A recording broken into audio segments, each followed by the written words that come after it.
উনি সফরে বেরিয়েছেন হাদিস কালেকশনের জন্য। প্রচন্ড শীতের রাত, উনি মাগরিবের নামাজ, এশারের নামাজ পড়ে একটা মসজিদে শুয়ে পড়লেন, আর শুয়ে শুয়ে হাদিস পড়তেছেন। কি পড়তেছেন? কথা বলেন। আর মনে মনে ভাবলেন রাতটা মসজিদে কাটায় দিই, ফজরের নামাজ পড়ে আবার বেরোবো। কিন্তু দারোয়ান এসে বলে মসজিদে থাকতে পারবেন না, ওঠেন। দারোয়ান আছে না, কথা কন।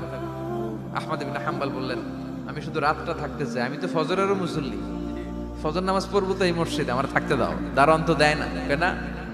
মসজিদে থাকার জায়গা না, যান মিয়া। উনি যে আহমদ ইবনে হাম্বল এটা চিনে নাই, থাকতে দেয়। কি করবে এখন? উনি কাঁথা গুছিয়ে হাদিসের কিতাব নিয়ে কাঁধের মধ্যে ব্যাগ নিয়ে মসজিদ থেকে বেরোয় গেলেন। কি আর করবেন, প্রচন্ড শীত, আর কাঁপতেছেন, বুড়ো মানুষ।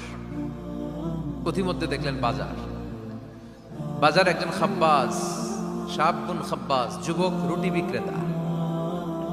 সে রুটি বিক্রি করে, চুলার মধ্যে রুটি সেকে। সে যে সালাম দিল, আসসালামু আলাইকুম। যুবক বলে ওয়ালাইকুম আসসালাম।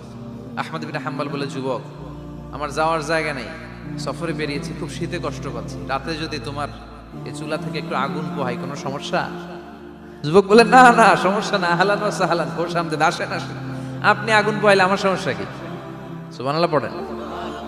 আল্লাহ শুকরিয়া করে উনি বসলেন আর আগুন পোহাচ্ছেন। আর খেয়াল করলেন যুবক রুটি বানায় আর পরে আস্তাগফিরুল্লাহ, রুটির দলা বানায় পরে আস্তাগফিরুল্লাহ, খামির বানায় আর পরে আস্তাগফিরুল্লাহ, রুটি নিয়ে উনুনের ভিতরে চুলার ভিতরে সেকা দেয় আর পরে আস্তাগফিরুল্লাহ।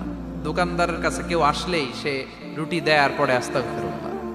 ক্রেতার কাছ থেকে টাকা নিয়ে ক্যাশ বক্সে রাখে আর কি পড়ে, আবার রুটি বানানো শুরু করে আর কি পড়ে, খালি এইটাই পড়তেছে। ইমাম আহমদ ইবনে হাম্বল তো আবার কিরে, এটা আবার কেমন যুবক, খালি আস্তাগফিরুল্লাহ। উনি প্রশ্ন করলেন যুবক ঘটনা কি? আসার পর থেকেই তোমার দেখতেছি তুমি রুটি বানাও, রুটি বিক্রি করো আর পড়ো আস্তাগফিরুল্লাহ, মালাকা ইয়া শাবাব।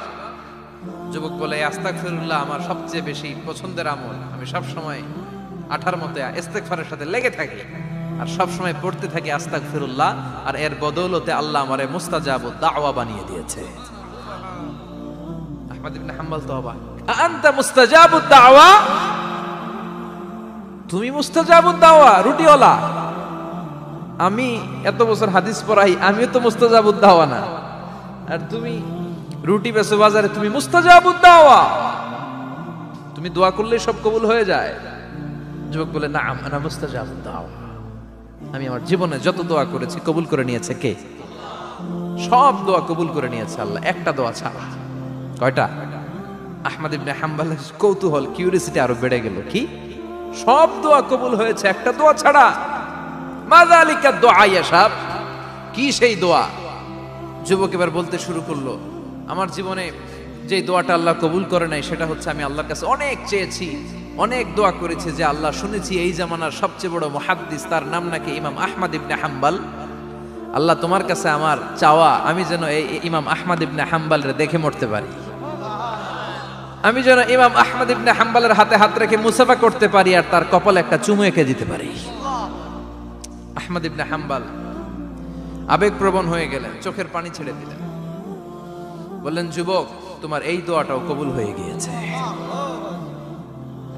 আহমদ ইবনে হাম্বলের দেখা সাক্ষাৎ পাওয়ার জন্য আহমদ ইবনে হাম্বলের বাড়িতে তোমার যাওয়ার দরকার নাই, আহমদ ইবনে হাম্বল তোমার দরবারে ছুটে এসেছে।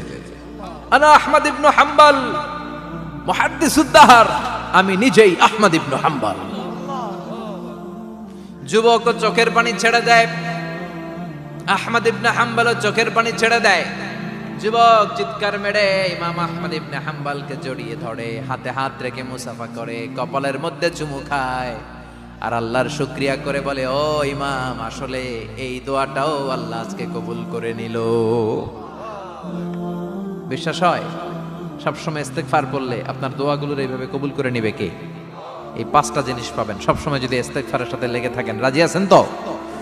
এজন্য বিশ্বনবী সব সময় নামাজে সালাম ফিরানোর পরে পড়তেন আস্তাগফিরুল্লাহ। কি পড়তেন? 3 বার পড়তেন আস্তাগফিরুল্লাহ, আস্তাগফিরুল্লাহ, আস্তাগফিরুল্লাহ। পড়তে রাজি আছেন? ইস্তেগফারের অনেকগুলো আলফাজ আছে, সবচেয়ে ছোট ইস্তেগফার হচ্ছে এটা, আস্তাগফিরুল্লাহ, আস্তাগফিরুল্লাহ। আরো আছে আস্তাগফিরুল্লাহ আল্লাযী লা ইলাহা ইল্লা হুয়াল হাইয়ুল কাইয়্যুম আতুবু ইলাইহি। বিশ্বনবী বলেন এই ইস্তেগফারটা যদি কেউ পড়ে, আত-তাওয়াল্লি মিন ইয়াউমিজ যাহাফ, যুদ্ধের ময়দান থেকে পালিয়ে আসা কবিরা গুনাহ। কি গুনাহ? কাফেরদের সাথে যুদ্ধ, আমি তাগড়া যুবক, তলোয়ার নিয়ে নেমেছি, আমার দেহের এক ফোঁটা রক্ত থাকা পর্যন্ত আমি যুদ্ধ চালিয়ে যাব, আমি ফিরে আসতে পারবো না, আইনটা কার? ফিরে আসলে কবিরা গুনাহ। বিশ্বনবী বলেন যুদ্ধের ময়দান থেকে ফিরে এসেছে এরকম কবিরা গুনাহ অবলম্বনকারীও যদি আস্তাগফিরুল্লাহ আল্লাযী লা ইলাহা ইল্লা হুয়াল হাইয়ুল কাইয়্যুম ওয়া আতুবু ইলাইহি পড়ে, ওই কবিরা গুনাহকারীকেও ক্ষমা করে দিবে কে? পড়তে রাজি আছেন তো? আবার সাইয়েদনা আবু বকর বললেন, ইয়া রাসূলুল্লাহ আল্লিমনি দুআআন আদউ বিহি ফি সালাতি, এমন দোয়া আপনি আমারে শিক্ষা দেন যে এই দোয়াটা আমি নামাজে পড়তে পারি। বিশ্বনবী বললেন, পড়ো আল্লাহুম্মা ইন্নী যালামতু নাফসি যুলমান কাসীরান ওয়া লা ইয়াগফিরুয যুনুবা ইল্লা আনতা ফাগফিরলি মাগফিরাতাম মিন ইনদিক ইন্নাকা আনতাল গফুরুর রহিম। সুবহানাল্লাহ পড়েন, এটাও ইস্তেগফার। আমরা এটার বলে দোয়া মাসুরা, সালাম ফেরানোর আগে পড়ি না? যেখানেই ক্ষমা চাওয়ার কথা আছে ওইটারই কি বলে? ইস্তেগফার। আল্লাহুম্মা ইন্নী যালামতু নাফসি, আল্লাহ জুলুম করেছি, যুলমান কাসীরা, অনেক জুলুম, ওয়ালা ইয়াগফিরুয যুনুবা ইল্লা আনতা, তুমি ছাড়া এই গুনাহ ক্ষমা করার তো কেউ নাই, ফাগফিরলি মাগফিরাতাম মিন ইনদিক, তোমার দয়ায় আমারে ক্ষমা করে দাও, ইন্নাকা আনতাল গফুরুর রহিম, তুমি হলা ক্ষমাশীল। ঠিক কি না? এটাও ইস্তেগফার, এটাও পড়বেন। আর এই সব ইস্তেগফারের শ্রেষ্ঠ ইস্তেগফারের নাম সাইয়্যিদুল ইস্তেগফার। যত ইস্তেগফার হতে পারে এর মধ্যে সবচেয়ে শ্রেষ্ঠতম ইস্তেগফার নাম কি? কথা কন। বুখারীর বর্ণনা, শাদ্দাদ ইবনে আউস রাদিয়াল্লাহু তাআলা আনহু বর্ণনা করেন, এই সাইয়্যিদুল ইস্তেগফার দিনের বেলা যে পড়বে ওই দিনে মারা গেলে সে জান্নাতি। এই সাইয়্যিদুল ইস্তেগফার রাতের বেলা যে পড়বে ওই রাতে যদি ইন্তেকাল হয় ওই লোকটা জান্নাতি। মুখস্থ আছে না? কার কার মুখস্থ? হাত তুলেন। মাশাআল্লাহ, তাবারাকাল্লাহ, মাশাআল্লাহ, মাশাআল্লাহ। আর যাদের নাই তাদের হোমওয়ার্ক, তাদের আল্লাহুম্মা আনতা রাব্বি লা ইলাহা ইল্লা আনতা খালাকতানি ওয়া আনা আবদুক ওয়া আনা আলা আহদিকা ওয়া ওয়া'দিকা মাস্তাতা'তু আউযু বিকা মিন শাররি মা সানা'তু আবুউ লাকা বিনি'মাতিকা আলাইয়া ওয়া আবুউ লাকা বিযামবি ফাগফিরলি ফাইন্নাহু লা ইয়াগফিরুয যুনুবা ইল্লা আনতা। সুবহানাল্লাহ পড়েন। আজকে রাতে পড়ছেন, মারা গেলে জান্নাতি। চিল্লায় পড়েন না আল্লাহু আকবার। এজন্য বিশ্বনবী বলেন আমার আগের গুনাহ মাফ, পরের গুনাহ মাফ, তারপরেও প্রতিদিন আমি 70 বার তওবা ইস্তেগফার পড়ি। আজকে থেকে পড়তে রাজি আছেন তো? বেশি বেশি ইস্তেগফার পড়া যাবে না? একটু প্রাণ খুলে দিল খুলে আওয়াজ করে পড়েন তো আস্তাগফিরুল্লাহ। আর জোরে পড়েন আস্তাগফিরুল্লাহ। আবার সবাই পড়েন আস্তাগফিরুল্লাহ। সব সময় তওবা ইস্তেগফার যারা পড়ে তাদেরকে পছন্দ করে কে? সব সময় জিকির করে করে জিহ্বাটারে যারা ভিজিয়ে রাখে তাদেরকেও পছন্দ করে কে? আল্লাহ বলেন ওয়াজকুর রাব্বাকা ফি নাফসিকা তাদাররুআন ওয়া খীফাতান ওয়া দুনাল জাহরি মিনাল কওলি বিল গুদুবি ওয়াল আসাল ওয়া লা তাকুম মিনাল গাফিলিন। সুবহানাল্লাহ পড়ে। আল্লাহ বলেন ওয়াজকুর রাব্বাকা ফি নাফসিক, আল্লাহরে মনে মনে ডাকো, তাদাররুআন ওয়া খীফা, আল্লাহর জিকির করতে আল্লাহ বলেছেন ফি নাফসিক। বুঝতেছেন না অর্থ? ফি নাফসিকা, মনে মনে আল্লাহর জিকিরটা করো। তাদাররুআন ওয়া খীফা, তাদাররুআ মানে বিনয়ের সাথে, with full of humility, submission and humbleness, বিনয়ের সাথে আল্লাহর ডাকো। ওয়া খীফা, গোপনে গোপনে ডাকো। দুনাল জাহারি মিনাল কওল, চিৎকার চেঁচামেচি করে ডেকো না। কার কথা? আওয়াজ করে জিকির করো না। এই যে আমরা মাহফিলে লা ইলাহা ইল্লাল্লাহর জিকির করে, এটা তালিমান। উদ্দেশ্য কি? তালিমের জন্য আওয়াজ করে জিকির জায়েজ আছে, কিন্তু ব্যক্তিগত জিকিরের যে ইবাদতটা এটা আস্তে আস্তে হইতে হবে, এটা ভদ্রভাবে হতে হবে, চিল্লাচিল্লি করে নয়। আবার তালিমের জিকির ওইটাও ভদ্রভাবে। ইন্নাল্লাহা জামিল ইউহিব্বুল জামাল, আমার আল্লাহ সুন্দর, আমার আল্লাহর জিকিরের মধ্যেও সৌন্দর্য আছে না নাই? কিন্তু এদেশে জিকিরের ভেতরে লাফালাফি আছে না নাই? বেশি না কম? কি বসেন বসেন, হ্যাঁ বসে যান তো, অনেক ধরনের আছে জিকির। হ্যাঁ বসেন বসেন, বসে যান। হ্যাঁ হাইবার আলী, এটা কি আবার জালালি? তো এই যে ইন্নাল্লাহা জামিল ইউহিব্বুল জামাল, আমার আল্লাহ সুন্দর, আমার আল্লাহর জিকিরের মধ্যেও সৌন্দর্য আছে না নাই? তালিমের উদ্দেশ্যে সবাই মিলে জিকির করা যায়, কিন্তু চিল্লাফাল্লা করা যাবে না, লাফালাফি করা যাবে না, মাথা ডানে বায়ে ঝোলানো যাবে না, ঠিক কি না? কিন্তু লাফালাফির জিকির আছে না নাই? লাফাইতে লাফাইতে, হ্যাঁ, গাছের আগায় বাঁশের আগায়, আবার যিনি জিকির পরিচালনা করে ওনার কান্দে যায় ওঠে, আছে না নাই? বিশ্বনবী সাহাবীদের নিয়ে জিকির করছেন, সাহাবারা লাফাতে লাফাতে খেজুর গাছের আগায়, হাদিসে আছে না এটা? বিশ্বনবী সাহাবাদেরকে নিয়ে জিকির করছেন, লাফাতে লাফাতে আবু বকর বিশ্বনবীর কান্দের উপরে, আছে হাদিসে আছে। এটা জিকির নয়। কি সুন্দর দেখেন, ইসলাম বোঝা কত সহজ। ওয়াজকুর রাব্বাকা ফি নাফসিকা তাদাররুআ ওয়া খাইফা, গোপনে জিকির করো, ভদ্রতার সাথে বিনয়ের সাথে জিকির করো। ওয়ালা তাকুম মিনাল গাফিলিন দুনাল জাহারি মিনাল কওল, চিৎকার চেঁচামেচি করে জিকির করো না। যারা চিকফাল দিয়ে হই হই হই হই করে, আছে না? হই হই হই হই হই হইয়ের ভিতরে আল্লাহর নাম আছে, হ্যাঁ? এই যে হুই হাই হুই হাই এই স্টাইলের যে জিকির, এটার ভিতরে আমার আল্লাহর নাম আছে? আল্লাহর নাম যদি না থাকে ওইটা জিকির হবে? কথা বলেন। বিষ্ণু বললেন, খবরদার, চিৎকার চেঁচামেচি করে লাফালাফি করে যারা জিকির করে এরা মনে করে আল্লাহ কানে শোনে না। কথা বলেন। আপনি গোপনেও আল্লাহর ডাকলে আপনার ডাকে সাড়া দিবে কে? এজন্য রাব্বুল আলামিন বলেন, ফাযকুরুনি আযকুরকুম ওয়াশকুরুলি ওয়ালা তাকফুরুন। বান্দা আমার জিকির তোমরা করো, আমিও তোমাদের জিকির করব, ঠিক কি না? আমরা যদি আল্লাহর জিকির করি, আমাদের জিকির করে কে? সুবহানাল্লাহ কইবেন না? আমরা আল্লাহর জিকির করে, আল্লাহ নাকি আমাদের জিকির করে, জানো তো না কথা এটা। আবার হাদিসে কুদসিতে আল্লাহ বলেন, ফাইন যাকারানি ফি নাফসি যাকারতুহু ফি নাফসি। আমার বান্দা যদি একা একা আমার জিকির করে, আমি আমার বান্দার একা একা স্মরণ করি। ওয়া ইন যাকারানি ফি মালাইন যাকারতুহু ফি মালাইন খায়রিম মিনহু। এরকম মহা সম্মেলন করে যদি কেউ আমি আল্লাহর জিকির করে, আমি এর চেয়েও বড় মহা সম্মেলন ফেরেশতাদেরকে নিয়ে করে আমার বান্দারে স্মরণ করি। ওয়া ইন তাকাররাবা ইলাইয়া শিবরান তাকাররাবতু ইলাইহি যিরাআন। আমার বান্দা যদি আমার দিকে এক বিঘত আসতে চায়, আমি আমার বান্দার দিকে এক হাত এগিয়ে যাই। আমার বান্দা যদি আমার দিকে এক হাত আসতে চায়, আমি আমার বান্দার দিকে দুই হাত যাই। ওয়া ইন আতানি ইয়ামশি আতাইতুহু হারওয়ালা। আমার বান্দা যদি আমার দিকে হেঁটে হেঁটে আসতে চায়, আমি আমার বান্দার দিকে দৌড়ে দৌড়ে যাই। সুবহানাল্লাহ পড়েন। এজন্য বিশ্বনবী বলেন, লা ইয়াজালু লিসানুকা রাতবাম মিন যিকরিল্লাহ। আল্লাহর জিকির দিয়ে জিহ্বাটারে ভিজিয়ে রাখবা। কার কথা? চিল্লায় বলেন, কার কথা? সবসময় আল্লাহর জিকির করতে রাজি আছেন তো? সবচেয়ে শ্রেষ্ঠ জিকির বিশ্বনবী বললেন, আফদালু যিকরি লা ইলাহা লা ইলাহা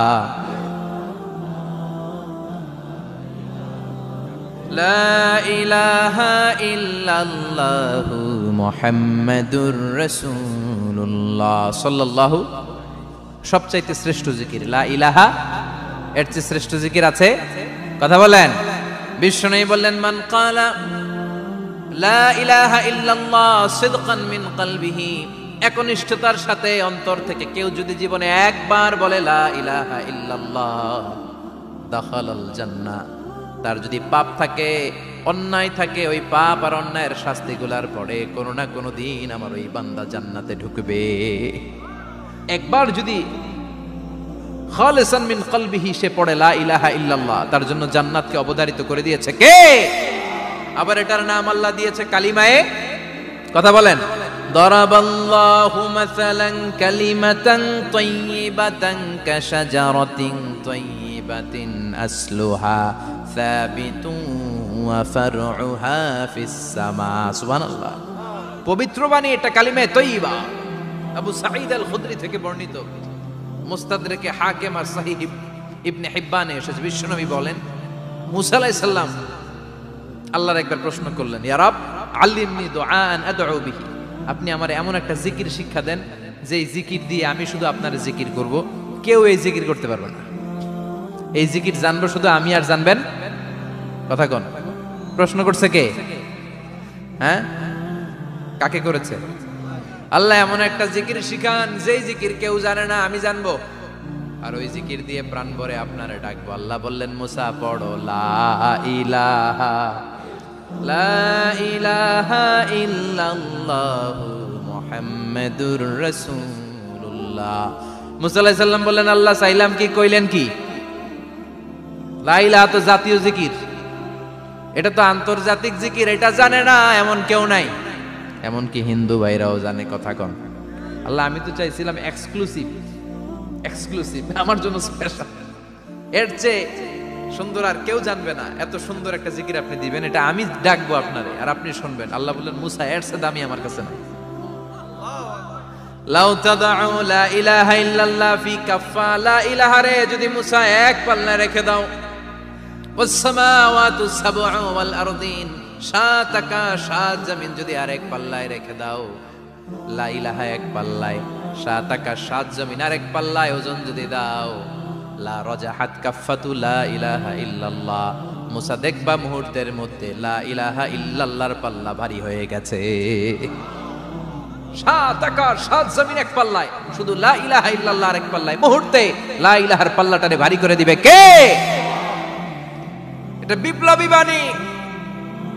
আমরা এটার ভিক্ষার মধ্যে লাগাইছি। এখন ভিক্ষা করার সময় লা ইলাহা আছে না নাই? একটা টাকা দিয়া যান, আমি গরিব ইনসান আরো সমান, একটা টাকা দিয়া যান, আমি গরিব ইনসান, আছে না নাই? জুমার নামাজের সময় ভিক্ষা করে, একটা টাকা দিয়া যান, আর লা ইলাহার জিকির লগে, আছে না নাই? এটা আমরা ভিক্ষার জিকির বানাইছি, এটা তো বিপ্লবী বাণী। এই বাণীর পক্ষে যারা, তারা ন্যায় আর সত্যের পক্ষে চিল্লায় বলেন ঠিক কিনা? এই বাণীতে যারা বিশ্বাস করে তারা এক আল্লাহর সামনে মাথা নত করে দেয়। গোটা পৃথিবীর কোন শক্তির সামনে ওই মাথা নত হয় না, ঠিক কিনা? এই লা ইলাহা যারা আমরা মানি, আল্লাহ ছাড়া কারো সামনে মাথা নত করব? কোন শক্তি আমাদের মাথা নত করাতে পারে? এই কালেমার আন্দোলন যারা করে তারা আল্লাহ ছাড়া পৃথিবীর কাউরে ভয় পায় না, আর তারা চায় কালেমার পতাকা পৃথিবীর মধ্যে যেন পথ করে উড়ে, ঠিক কিনা? বাংলার জমিনে কালেমার পতাকা উড়ুক, আমরা চাই কি চাই না? কোনো একদিন এ দেশের আকাশে কালিমার পতাকা উড়বে, সেদিন সবাই খোদাই বিধান পে দুঃখ বেদনা ভুলবে।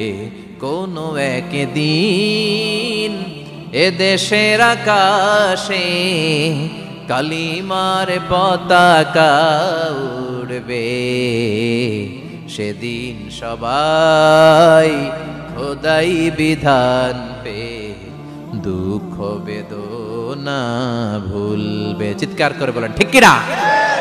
এই কালেমার সমাজ যদি হয়, ওই সমাজে কেউ লাঞ্ছিত হবে না, ওই সমাজে কোনো নারী নিগৃহীতা হবে না, ওই সমাজের কোনো কাজের মেয়েরা ধর্ষিত হবে না, ওই সমাজে দুর্নীতি থাকবে না, ঘুষ থাকবে না, চাঁদাবাজি থাকবে না, টেন্ডারবাজি থাকবে না। সমাজটারে শান্তি দিয়ে সমৃদ্ধ করে দিবে কে? এজন্য সব সময় জিকির করতে হবে একজনের, চিল্লায় বলেন তিনি কে? শ্রেষ্ঠ জিকির হচ্ছে লা ইলাহা। করতে রাজি আছেন? সব সময় জিকিরটা করতে রাজি আছেন? Every night and every day, every night and every day, never forget to say la ilaha illallah, never forget to say la ilaha illallah. পড়েন, every night and every day, every night and every day, never forget to say la ilaha illallah, never forget to say la ilaha illallah, never forget to say la ilaha illallah. When you're walking down the street, use your time and repeat, and say in every heartbeat la ilaha illallah. When you're walking down the street, Use your time and repeat and say in every heartbeat, La ilaha illallah. Every night and every day, every night and every day, never forget to say La ilaha illallah. Chilla bolan, take it out.